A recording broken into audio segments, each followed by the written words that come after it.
में डिस्कस किया था कि हम लोग संडे को कोशिश करेंगे लाइव आने की, और अभी ये है कि हम लोग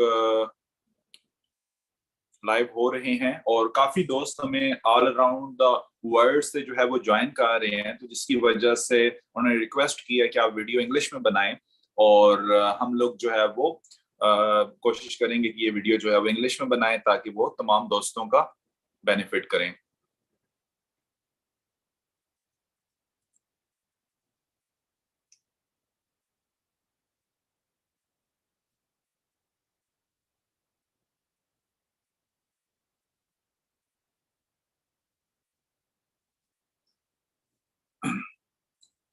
आई थिंक मिस्टर नबील साहब भी हमारे साथ कॉल पे जुड़ चुके हैं।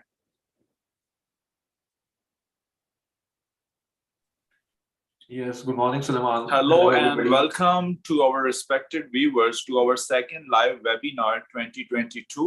It is upon the encouragement and insistence of our viewers that we started this live webinar series to answer your queries and ensure that latest information is shared.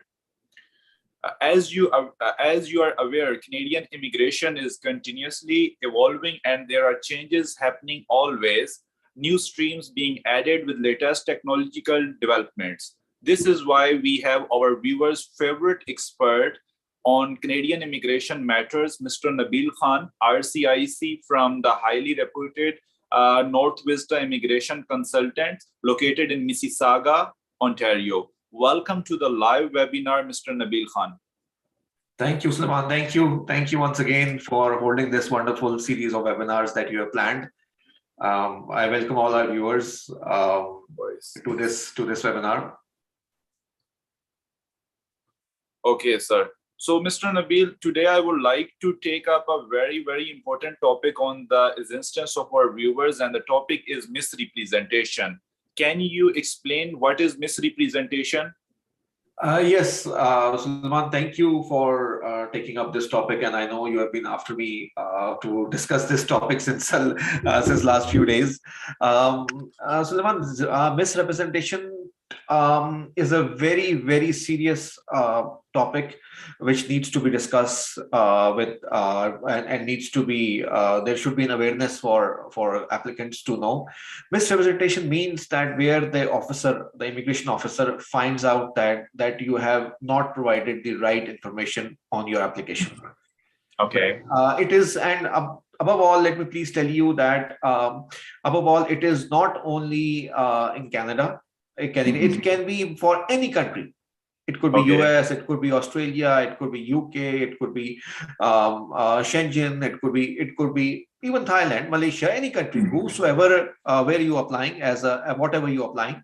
So if the officer in that embassy finds out that you are misrepresenting, means that you have given wrong information, then they are liable to ask you for clarification or then take appropriate steps as per their laws and regulation, immigration laws and regulations. So in short, misrepresentation means that providing false information to the government of that country. Okay. So how does misrepresentation affect an applicant? Yes, that's a very good question. I was thinking that you will come ask me such questions. Suman, the thing is, you see, misrepresentation, what it does is, that means, as I said earlier, that it clearly means 2 or 3 things. Number one is that you have not presented the right facts. Number 2, you can say lied to or presented the wrong facts, or the lied facts, and number 3, you are trying to cover up something which is a shortcoming in your application. Okay. So you understand, these are the 2 or 3 main points that lead to that fall under misrepresentation. Okay. So when you have this kind of that means, in short, that means that your application was not up to the mark, not up to the level. So you were not confident that you will get the required visa or get the required PR or whatever you are applying for, and hence you put in some documents which were not original, which were not authentic to your application, and you try to cover up your shortcomings. So when you do all this stuff, when you do all this stuff, okay, what happens is that you get the officer catches you, which is very common, because the officers, this we will discuss later on, and the officer catches you, then straight away it could be just like in Canada. I don't know about other countries. In Canada, what happens is that it could lead to a 5-year ban under misrepresentation. And I think the America, Australia, UK, New Zealand is also connected with the Canada. So I think maybe they have the same laws related to refusal and ban. More or less, they could have the same laws. I'm not exactly sure, but what happens is that they also take, usually there is some ban. There is, and in certain cases, Suleiman, we have seen applicants get lifetime ban as well. Get 5-year ban as well. So 5-year ban is a huge ban. I mean, it's a very lengthy ban. I mean that really upsets you very much. So I mean, this is where we need to be very focused on. I mean, we are going to discuss this in the next questions. But the thing is, misrepresentation totally means that you have provided unauthenticated, ingenuine, and wrong information on your application to the officer. Simple. Okay, so sir, sometimes I just want to know more about misrepresentation. Sometimes we make some basic mistakes. For example, your first name is you put your surname as a first name and first name as a surname, or you put your date of birth 1 or 2 day, which is not relevant to your visa decision. But sometimes you make mistakes. So this comes under misrepresentation, or it's a different? No, again, you see, if this is let's say this is a typo error. Okay. Yeah. So this is the typo error. So if it is a typo error, then it's considered a typo error. Okay. But a misrepresentation is something. Let me give you one major example. What applicants, especially for Canadian immigration, what happens is that let's say you applied for US visa a few years back. You applied for UK visa a few years back, and it was rejected. Okay. So in Canadian visit visa application, if you are talking about a visitor visa application, they have a specific question. Did you apply? Did you ever get refused from any other country? Exactly. In the world. So if you do not mention that you got refused from the US 4 times, you got refused from the UK 3 times or 1 time, or whatever. Okay, you got refused from UAE, for example. I mean, people apply to UAE. Sometimes you get refused from UAE. You get refused from Malaysia. You get refused from Thailand, and you did not mention all those because you thought it's irrelevant. Exactly. So that this can and does lead to misrepresentation. Okay. Because officer clearly tells you that because they know they have data, they have international sharing, they have data, and they can easily check whatever it is. Okay. So sir, my third question is how does misrepresentation affects a visitor visa or study permit application? Okay, yes, very good. So again, misrepresentation, again, Suleiman, I would like to add, misrepresentation is applicable on all applications. It could be visitor visa, it could be study permit, it could be work permit, it could be PR application, it could be anything. I mean, any application, whatever you are applying for. Okay, and the thing is, visitor visa, study visa, and work permits, they are all temporary residence applications. Okay, and so how it works out, how it affects is that, again, I told you, if you have given wrong information, if you have what some applicants do is they put in wrong bank statements, right? They forge the bank statements, they put in wrong bank statements, they put in wrong information, they put in wrong. I mean, bank statements is one of the basic things that people do. Just to show that they have more funds. Okay. So this is where, or they show, sometimes I know people who approach me, oh, I was not married, but I showed I was married. Oh yeah. So this all, if it is caught, okay, then this could, in Canada, this could lead to straight away a 5-year ban. And sir, sometimes people are not aware that, because in our system, sometimes they call nikah, right? Which is some kind of marriage, but it's not properly marriage according to Canadians law, because Canadians need marriage certificate. So sometimes people confuse that with the marriage, that nikah is considered under marriage, or it's something different? You see again, Salman, if you have done your nikah, or for the right matter, you've done any marriage in any religion anywhere, and that marriage is not registered with your local authorities. Okay. Technically, it is not a legal marriage. It is. I'm just giving you an advice to everybody, so that let's say you did a marriage in your religious place, a religious worship place, and that marriage was not registered in any country or any municipality, any city. You did not register that marriage under the city government rules. Then that means you are that marriage is not legal. You got married, but it is not legal marriage. So this comes under misrepresentation. I mean, again, you have to see that you got married, but you did not register the marriage. So this is where you have to inform the officer that, or you better get your marriage registered, and then you inform the officer that, I got my marriage registered, or earlier my marriage was not registered. So this is something else there that is we are looking for. Okay, so sir, let's come to the remedy. Like, what to do if you are affected by misrepresentation? You see, normally in Canada, what happens is, Sulaiman, that once an officer catches you something, they give you a time to provide you. They give you something known as PFL, Procedural Fairness Letter. Okay. So, and they give you a time of usually about 30 days to reply to that letter. So this is where your reply to that letter should be very, very strong. I mean, you should clearly mention that, why you missed out, or what was the reason, or how you did not understand the question, or I mean it was a mistake, it was a typo error, or whatever it was a genuine mistake, it was a genuine oversight, it was a typo error. So I mean, there are so many things that you can work out with. Okay. So again, if as soon as you get the PFL, you must take care of it through a professional and get help of a professional and move on from there.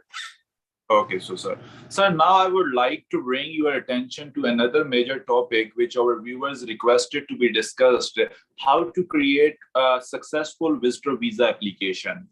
Oh, okay. So this one, both the things are kind of linked together.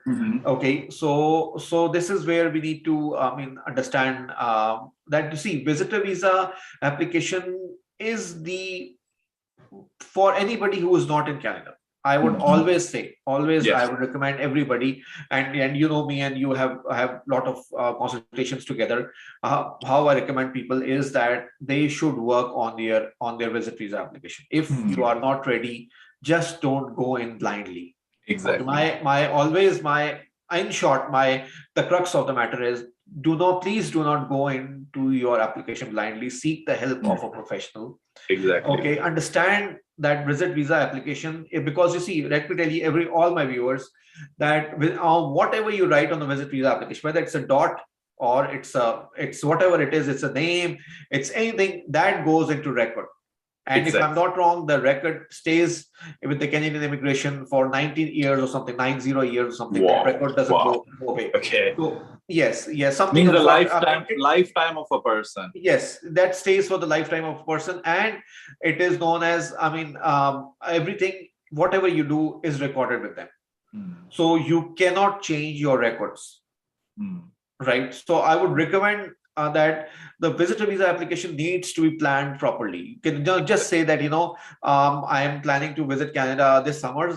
Oh, okay, let's just submit an application and boom, we'll be in Canada in June. It doesn't work out this way. It has to be very, very very planned application. Visit visa application, I mean, I can go on visitor visa application is something that I can go on for hours and hours saying about how the emphasis on the preparing the right application. But in short, you should not play in the dark. You should not go into your application blindly. Okay. So, sir, some viewers have informed that their consultants back home who are not RCIC or licensed consultants attached fake documentations to create a good case. What is your guidance on this? Again, see, we just discussed this a few minutes ago under misrepresentation. If you are not ready, do not apply for visitor visa. This is my take straight away, bottom line. If you are not ready this year, do not apply. this year. Okay. If you think you need some time, I've given consultations to so many people. I mean, and most of the viewers who see me, they sometimes people get annoyed with me that, I wanted to apply, I wanted to visit Canada this year, and you're saying I'm not ready. I said, obviously you're not ready. You're not ready, and I'm telling you, you're not ready. You want to go ahead, you go ahead and you submit the application, but the chances of approval are very less. Okay. Canadian immigration, Canadian visit visa applications, I don't exactly remember the number, but there are, if I'm not wrong, few million applications, something of sort, being applied to Canada every year for visit visa across the world. Okay, not all get approved. Please understand, not all get approved. Only very few get approved. So, I mean, if you really want to come to Canada, you should plan for it.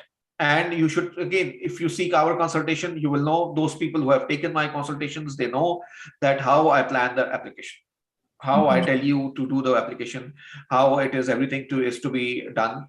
So, I mean, the thing is, I know June is coming up. This is why you asked me question, right, Suleiman? You asked me this question because June is coming up, summers is coming up. You want weather you is good, so yes, people want to come. Yeah. Yes. So again, please, I mean, if you guys are not ready, please, this is where you see, Salman, the what we were discussing day before yesterday also, the role of an initial consultation meeting comes into play. You do not have to retain us. What you do is you seek an initial consultation appointment to check your eligibility even for visitor visa. Are you eligible? Are you there for? Can you apply for a visit visa application now? I have so many people who I tell you, you guys are not eligible right now. You need something. So this is how it works out. Okay. So, sir, some people face multiple times of rejections on visitor visa application. So, how to overcome this? Again, I won't take a long time on this question, because the thing is, again, planning, history and planning. That what did you do wrong? What is your plan, future plan? Okay. This has to be planned. Okay, this has to be very much planned. That what is your future planning, and what did you do wrong? So this is where the consultant comes in. We evaluate you, analyze you, and guide you accordingly. Then. Okay, sir, some people say there are high chances of approval if applicant applies alone rather than with family. What is your experience on this? I disagree with this statement. People do that. People think that, again, this is a thought only. There is no data to provide to prove this. If you are prepared, if you are a good applicant, you should apply with your family. And you should get together as family, because see, Canada, if you're coming for tourism, right, so you want to come with your family, you just don't want to come alone, right? So I am a big follower, you can say, or big follower of the apply as a family. Do not apply alone. Or to apply as a family, you need to be ready for it. And again, Sulman, coming back quickly to the point that you asked about fake consultants putting in the wrong information, please make sure that you have, even you going through us, even if you go through us, we give you a copy of what we are applying for you. Make sure that you check the information on your forms. Make sure the information is there. Make sure you give them correct information. We also, the clients give us information. We don't know whether it's the right information or the wrong information, but we tell them that this is your responsibility to check the information. Our job is to put in the data what you tell us. And obviously we cannot, if you are being rejected by UK twice, I will not put in that you were rejected once. No, I will not do that. But it's your job to tell me whether you were rejected by UK twice or thrice. If you are giving me a bank statement, I have no way to check that whether it's a genuine bank statement or a fake bank statement. But the immigration official does have that information to check the bank statement. And sir, what is the right time to apply for visitor visa applications? Again, so then depending on what time you want to come in. Most people just want to come in during the summers. So these months, February and March, are the ideal months to apply for the visitor visa if you do not have a visitor visa, because the thing is, you have to give yourself about 2 to 3 months time for the visitor visa to be approved.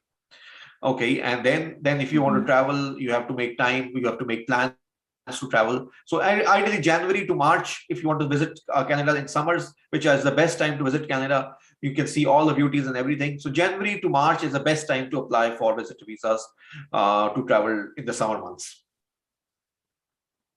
Okay, sir. So last topic of this webinar, but not the least important, that would you like to share any precious information before we say goodnight to our viewers from today's live webinar? Yes, Salman, I would like to inform viewers that there has been a new stream for the healthcare workers. So if you are a healthcare worker, like you are emergency staff room, you're a registered therapist, something of sort, you please connect with us. There is a provincial nominee stream that is open for healthcare workers, where the province can accept you. If you're a healthcare worker, the province can accept you and give you the PR directly. Okay, work permit and PR directly without a job offer. So this is a wonderful stream that if you have. So I mean, for all healthcare workers out there, I would like to tell you, please go ahead and connect with us, and we will guide you whether your NOC code, your this is in the list provided by that province, and if it is, then we'll guide you how to go through it and improve your chances of getting a work permit and a PR. Okay, that's good, sir. So, and okay, so that's it for now. And if we sum up all the information today, sir, can you sum up like Yes. Start from misrepresentation? Yes, I mean, again, misrepresentation of visitor visa or misrepresentation study visa or work permit, whatever people are applying for, please seek professional help. Seek somebody who's licensed, who's a lawyer or who's a licensed consultant with reputation, not necessarily us. But again, the thing is, with us, you can seek the initial consultation meeting. This is why the initial consultation meeting plays such a big role, that you provide your information and we see your eligibility and we guide you on what's the best way forward. And then and avoid misrepresentation, avoid pitfalls of misrepresentation. Misrepresentation can lead you to a ban of lifetime or a ban of 5 years.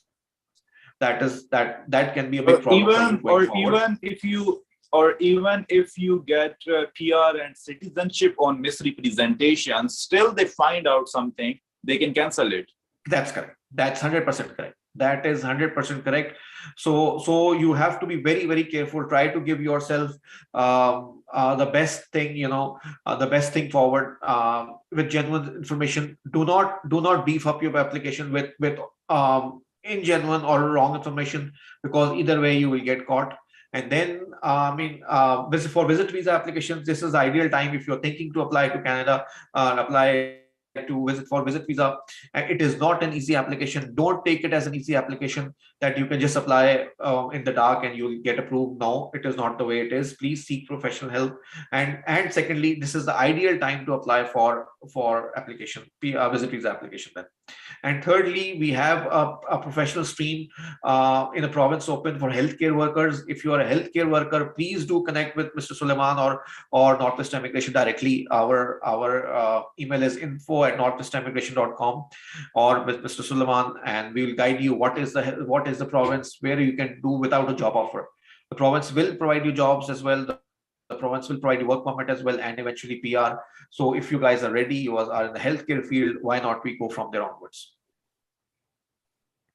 Okay, thank you so much, sir, Mr. Nabeel, for joining us today. And I hope viewers will get some new information today. If you guys are interested, next week we are doing the same live webinar on Sunday. So if you have any topics, you can comment us in the comment section. And if you have any case related to misrepresentation, you can contact us. You can contact us, Mr. Nabeel. He is very professional. He has more than 8 years of experience of dealing all the that type of stuff. So I hope you will get your solution. So thank you so much, Mr. Nabeel. And thank you, Sulman. Again, just a quick reminder, please do not take any application lightly.